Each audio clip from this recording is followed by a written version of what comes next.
Messi ইভেন্টে মূল উদ্যোক্তা শতদ্রু দত্ত তাকে গতকালই গ্রেফতার করা হয়েছে। আজ বিধাননগর আদালতে তাকে পেশ করা হয়। 14 দিনের পুলিশ হেফাজতের নির্দেশ দিয়েছে আদালত।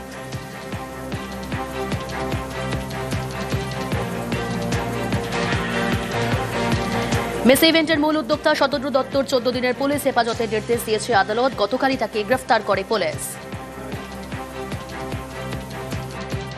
ওকে অ্যারেস্ট করেছি আর আজকে আমরা 14 দিনে পিসি পেয়েছি। এখন আমাদের ইনভেস্টিগেশন স্টার্ট হয়েছে। বাকিগুলো কিছু লোককে আমরা সামান করার জন্য অলরেডি আমরা লিস্ট প্রিপেয়ার করেছি। ওদেরকে সামান দেওয়া হচ্ছে, দে উইল স্টার্ট কামিং। কারা কারা এখানে এই যে আপনারা কোশ্চেন বারবার করছেন ওয়াটার বোতলকে নিয়ে, ভেন্ডার্স কারা ছিল, কিভাবে ওরা এসব করেছে, সেগুলো আমরা সব কিছু দেখছি। আমরা দুটো কেস স্টার্ট করেছি। সিসিটিভি ফুটেজগুলো আমরা চেক করছি। যাদেরকে আইডেন্টিফাই করা হবে ওদেরকে আমরা অ্যারেস্ট করছি। শতদ্রুর আইনজীবীর আজব যুক্তি, আয়োজকের দায় নেই বলেই দাবি, দর্শকদের ঘাড়েই দোষ আইনজীবীর। একটা অর্গানাইজারের যা অ্যাক্টিভিটি সেটা ইভেন্ট ম্যানেজারের অ্যাক্টিভিটিস থেকে সম্পূর্ণ আলাদা। একজন মাস্টার ফুটবল প্লেয়ার, যেটা GOAT, তো ওনার কাছ থেকে যে জ্ঞানগুলো পাওয়ার কথা সেইগুলো বাচ্চারা যাতে প্রপারলি পায়, তাই জন্য বাচ্চাদের সঙ্গে একটা সেশন ছিল। উনি ভিক্টিমাইজ হন, সার্কামস্ট্যান্সেস এর উপরে ভিক্টিমাইজ হন, কারণ যে ভ্যান্ডালিজমটা হয়েছে তার সঙ্গে ওনার কোনো রকম ভাবেই সম্পর্ক নেই। ফেলিওর মানুষের টিকিট কাটার ফলে আমি চাইবো যে আমি একেবারে মেসির পাশে গিয়ে ছবি তুলতে পারি। যে সিকিউরিটি সেফটি রিজনগুলো নেওয়া হয় অর্গানাইজারদের তরফ থেকে, সেইগুলোকেও প্রায়োরিটি দেওয়া উচিত। তার জন্য এরকমভাবে চেয়ার ছুঁড়ে বা ভাঙচুর করে তাদের প্রতিবাদ দেখানো আমার মনে হয় না খুব একটা এক্সপেক্টেড একটা ঘটনা। লিওনেল মেসি হায়দ্রাবাদেও গেছেন এবং সেইখানেও তিনি তার কাজকর্ম করেছেন, কোনো সমস্যা হয়নি। জজ সাহেব যে ডাইরেকশনটা দিয়েছেন, তদন্ত 14 দিনের জন্য তদন্তের ডাইরেকশন দিয়েছেন। উদ্যোক্তাদের গাফিলতি ছিল, সব দিক খতিয়ে দেখা হচ্ছে, জানিয়েছেন বিধাননগরের সিপি। অর্গানাইজারদের মিসম্যানেজমেন্টের জন্য হয়েছে। শিডিউল তো ওদের ফলো করার কথা ছিল, দে ডিডন্ট ফলো দ্যাট। কে থাকবে না থাকবে, তার মধ্যে যারা ছিল ওরা পাস দিয়েছিল। তো তার মধ্যে ওদের ক্যামেরাম্যান, ওদের ব্রডকাস্টিং টিম, তার মধ্যে CRPF এর একটা সিকিউরিটি কর্ডন ছিল, ওরা সাথে নিয়ে এসেছিল। তারপরে কিছু লোক ওর অ্যাড হয়েছে তার মধ্যে, যেটা হয়েছে আপনাদের সামনে। পরপর ইভেন্ট ছিল, তো যারা ইভেন্ট পারফর্ম করবে ওদের জন্য ওরা পাস দিয়েছিল, ওরা অ্যালাউ করেছিল ওদেরকে। এইভাবে অনেক লোক ওখানে ছিল যারা পারফর্ম করবে one after another. But because of the mismanagement ওরা ঠিক মতোটা করতে পারেনি।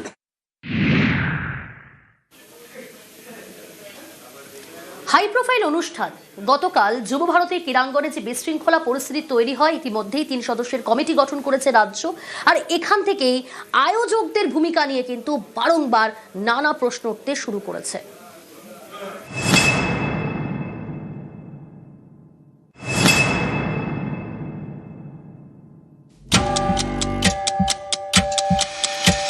ফুটবল বিশ্বের মহাতারকা শনিবার যুব ভারতীতে ছিল লিও মেসির ইভেন্ট। সেখানেই চূড়ান্ত বিশৃঙ্খলা, ভাঙচুর, আগুন, কিছুই বাদ যায়নি। হাই প্রোফাইল অনুষ্ঠানের এমন অব্যবস্থার কারণে গ্রেপ্তার মূল উদ্যোক্তা শতদ্রু। এই ঘটনার ছত্রে ছত্রে প্রশ্ন উঠেছে মেগা ইভেন্টের ব্যবস্থাপনা নিয়ে। Rubbish mismanagement, rubbish. 32,000 দিয়ে পুরোটা দেখতে পাইনি। This is a fraud, this is a miscam, total mismanagement by the authority. 15,000 I paid for it. I came from Bengaluru. Such a shit management Calcutta has done it right now. Disgrace for Messi, disgrace for Calcutta, disgrace for India also. আন্তর্জাতিক স্তরের তারকাকে এনে শহরে অনুষ্ঠান, আমন্ত্রিত ভিভিআইপিরা। এই ধরনের অনুষ্ঠানে নিরাপত্তার ব্যবস্থা থাকে অন্য মাত্রায়। অনুষ্ঠানের আগে দফায় দফায় বৈঠক হয়, সেই বৈঠকে থাকেন ভিভিআইপির নিরাপত্তার দায়িত্বে থাকা প্রতিনিধিরা। পরিবহন দপ্তর, পূর্ত দপ্তর এবং ক্রীড়া দপ্তরের প্রতিনিধিরাও থাকেন। স্থানীয় পুলিশের তরফে প্রতিনিধি থাকেন বৈঠকে, ট্রাফিক পুলিশের প্রতিনিধিরা এবং অনুষ্ঠানের উদ্যোক্তাদের প্রতিনিধিও থাকেন। অর্থাৎ নিরাপত্তার দায়িত্বে কোথায় কে থাকবেন তা নিয়ে পরিকল্পনা করা হয় অনেক আগে থেকেই। প্রপার প্ল্যানিং ছিল, পুরোপুরি প্ল্যানিং ছিল। এত বড় প্রোগ্রাম তাহলে করতে না পারে কেন? যদি কারোর প্ল্যানিং এরকম গন্ডগোল হয়ে যায়, এত বড় প্রোগ্রাম কেউ নেয় কি? এই যে মেসির মতো সুপারস্টার আসবে তার নিরাপত্তা নিয়ে কোনো মহড়া হয়েছে মাঠে? মহড়া তো 2-3 দিন ধরে বিভিন্ন রকম হয়েছে, পুলিশ আধিকারিক যারা অনেকেই এসেছিলেন, বিভিন্ন মিটিং হয়েছে, তাদের নিয়ে ঘোরা হয়েছে, স্টেডিয়াম ঘুরে স্ট্রিট অব্দি কাউন্ট করে সেই হিসেবে সব করেছেন, এগুলো শুনেছি আমি। উদ্যোক্তাদের দাবি মেগা ইভেন্টের জন্য পরিকল্পনা ছিল, কিন্তু ছবি তো অন্য কথা বলছে। মেসিকে ঘিরে ভিড়, এত লোক মাঠে ঢুকলো কিভাবে? স্টেডিয়ামে বোতল ছোড়া থেকে ভাঙচুর, আগুন, কিছুই বাদ যায়নি। তাহলে এই বিশৃঙ্খলার দায় কার? আমার মনে হয় অ্যাজ আ টিম আমরা, ধরো আমাদের পুলিশ বা ধরো আমাদের যারা মানে সিকিউরিটি কর্মীরা ছিল এবং মিডিয়ার ছেলেরা, we all work together to make it a very good product, এবং তার জন্যই সাফল্য হয়ে প্ল্যান করাটা তো সব নয়, প্ল্যানটাকে রিলিজিয়াসলি এক্সিকিউট করা, এটাই হচ্ছে আসল কাজ। আমার মতে হচ্ছে এই পুরোটা মিলিয়েই তো ইভেন্টটা, শুধু আমি কাউকে ফাইনাল করে ফেললাম সেটা তো ইভেন্ট নয়, আমি তাকে আমার পুরো যে প্ল্যান সেই পুরো প্ল্যানটাকে এক্সিকিউট করলাম, সেটাই হচ্ছে ইভেন্ট না? একটা হলিস্টিক তোমার প্ল্যান থাকা উচিত, মানে টপ ভিউ থাকা উচিত, যে ওয়্যার সব থেকে প্রথম এটা ভাবা উচিত যে ওয়্যার থিংস ক্যান গো রং। ওই জায়গাগুলোকে যদি আমরা আগে অ্যান্টিসিপেট করতে পারি তাহলেই তোমার আর্থিকটা কাজ। আমার মতে খুব একটা দূরদর্শিতারও দরকার নেই, just little common sense will be enough. একটু এত বড় ইভেন্টের মধ্যে একটা ইন্ডিভিজুয়াল নিজে ইভেন্ট করার চেষ্টা করছে, এখানে অবশ্যই ওকে একটা প্রফেশনাল এজেন্সিকে হায়ার করা উচিত ছিল, বিকজ সল্টলেক স্টেডিয়াম একটা ছোট্ট জায়গা নয়, পৃথিবীর সব থেকে বড় তারকা আসছে, যার যে আমাদের বলিউড অথবা টলিউডের সেলিব্রিটিদের 5,000 গুণ বেশি পপুলার। ওরকম একটা ইভেন্টকে খুব সেন্সিটিভিটি, খুব ডিটেল প্ল্যানিং এ করা হয়েছিল। নিউজ 18 বাংলা। 20 টাকার জল 100-200 টাকায় বিক্রি, যেখানে যুবভারতী ক্রীড়াঙ্গনের ভিতরে জল বিক্রি করা নিষেধ, আর সেখানে চড়া দামে জল বিক্রি করা হলো। তারপরেও 30 লাখের বরাদ দেওয়ার দাবি। কার কথায় চড়া দামে বিক্রি জলের বোতল? মেসিকে দেখতে না পেয়ে ওই জলের বোতল ছুঁড়েই ক্ষোভ দেখায় দর্শকরা।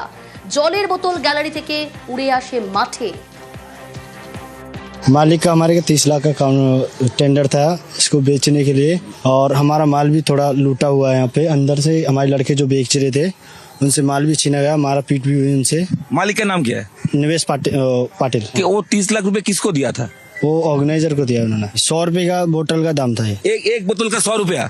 एक बोतल का MRP कितना होता है एक बोतल का?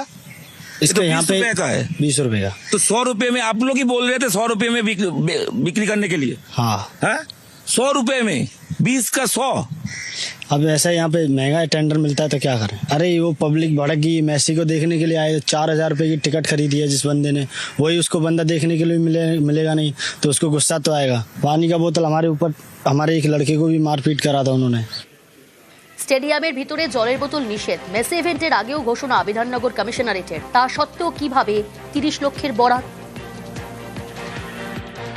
অন্য খেলাতে টিফো অ্যালাউড থাকে, কিন্তু কালকের খেলাটাতে টিফো আনবেন না, সেটা কিন্তু কালকে অ্যালাউড নয়। খুব বড় ব্যানার কিছু যেন না আনে কেউ, এটা আমরা অনুরোধ করব। জলের ব্যবস্থা ভেতরে আছে, সেই জন্য কোনো রকম জলের বোতল আনার প্রয়োজন নেই। ভেতরে স্টেডিয়ামের ভেতরে পর্যাপ্ত পরিমাণ জলের ব্যবস্থা থাকবে। কোনো জলের বোতল যদি আমরা গেটে দেখি তাহলে আমাদের কিন্তু সেই জলের বোতলটা আমরা অ্যালাউ করতে পারবো না।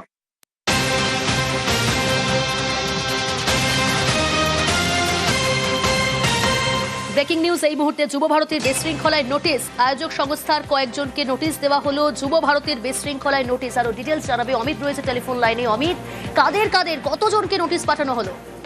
দেখুন, বৃহত্তর যুবভারতী ক্রীড়াঙ্গনে গতকালের যে ঘটনা, সেই ঘটনা ইতিমধ্যেই বিধাননগর কমিশনারের তরফে আয়োজক সংস্থা এবং ইভেন্ট ম্যানেজমেন্ট সংস্থার 6 থেকে 7 জনকে ইতিমধ্যে নোটিশ সার্ভ করা হয়েছে। তাদের ডেকে জিজ্ঞাসাবাদ করতে চাইছে, কারণ আয়োজক সংস্থার যিনি কর্তা তাকে ইতিমধ্যে গ্রেপ্তার করা হয়েছে, নিজের হেফাজতে দিতে পুলিশ, তাকে যেমন জেরা করা হচ্ছে পুলিশের তরফে। অন্যদিকে গতকাল আয়োজক সংস্থার তরফে মাঠে কারা কারা উপস্থিত ছিলেন, তাদের কি ভূমিকা ছিল, অন্যদিকে ইভেন্ট ম্যানেজমেন্ট সংস্থা যারা এই গতকালের এই অনুষ্ঠানের পরিচালনার দায়িত্বে ছিলেন, অর্থাৎ ইভেন্ট ম্যানেজমেন্ট সংস্থা, তাদের কারা কারা ছিলেন, তাদের কি কি গাইডলাইন ছিল, সেই গাইডলাইনগুলো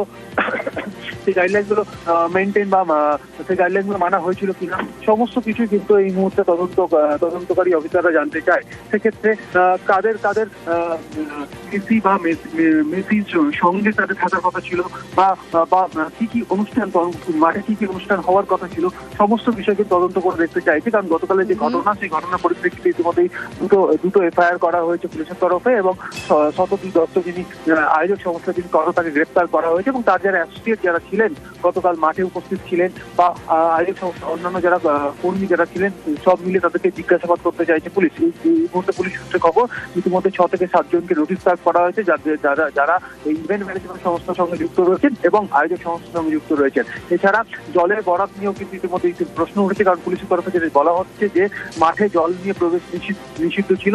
সেক্ষেত্রে মাঠে যে জলের এখনো পর্যন্ত 6 থেকে 7 জনকে নোটিশ পাঠানো হয়েছে। বেশ, গতকাল যুব ভারতীতে মেসি ইভেন্টে বিশৃঙ্খলা, একাধিক বেনিয়মের অভিযোগে সরব বিরোধী দলনেতা শুভেন্দু অধিকারী। রাজ্যে তদন্ত কমিটি নয়, নিরপেক্ষ তদন্ত কমিটির দাবি শুভেন্দু অধিকারী। বিরোধী দলনেতা হিসেবে আমি মহামহিম রাজ্যপাল মহোদয়, আমাদের সাংবিধানিক প্রধানের কাছে মমতা ব্যানার্জির পাড়ার লোককে দিয়ে লোক দেখানো তদন্ত কমিটি নয়, সিটিং জাজকে রেখে কলকাতা পুলিশ তথা বিধাননগর পুলিশ তথা পশ্চিমবঙ্গ পুলিশকে সরিয়ে রেখে নিরপেক্ষ তদন্ত করা দরকার, এটা আমরা কাল থেকে বলেছি। অবসরপ্রাপ্ত বিচারপতিকে অপমান করছে বিজেপি, কেন্দ্রীয় এজেন্সিগুলির তদন্ত সকলের জানা রয়েছে। তো কুণাল ঘোষের একজন অবসরপ্রাপ্ত বিচারপতিকে অপমান করার রাইটও ওনার নেই। তো কেন্দ্রীয় সরকারের তদন্তগুলো কি সেগুলো সবাই জানে। আইএসএল হচ্ছে না কেন? ওই অপদার্থ বিজেপি নেতা মানিকতলার হেরো কল্যাণ চৌবে, এআইএফএফ প্রেসিডেন্ট, ভারতবর্ষকে কত তলায় নামাবে। আর বিজেপির এআইএফএফ প্রেসিডেন্ট, তারা ফুটবল নিয়ে কথা বলতে আসছে। এই মমতা ব্যানার্জির মুখ্যমন্ত্রিত্বে মেসি কলকাতায় শুধু খেলেননি, থেকেছে, প্র্যাকটিস করেছে, ফুল ম্যাচ খেলেছে স্মুথলি, একের পর এক ইন্টারন্যাশনাল ইভেন্ট হয়েছে।